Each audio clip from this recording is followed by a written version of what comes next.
Hi guys, চলো পুচু আজকে আমাদের গান শোনাবে। তো কি গানটা শোনাই তো শোনো তোমরা। ঠিক আছে, গান বলছি। বলো।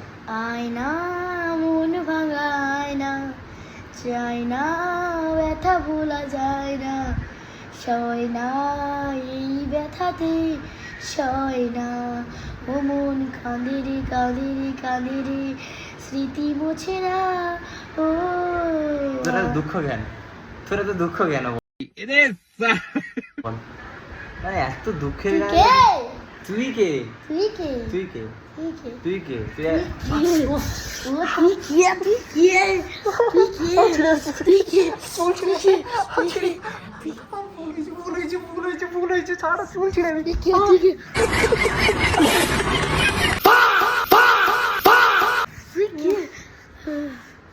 গাইস, এই মাঠটা যেন সারা জীবন মনে থাকে।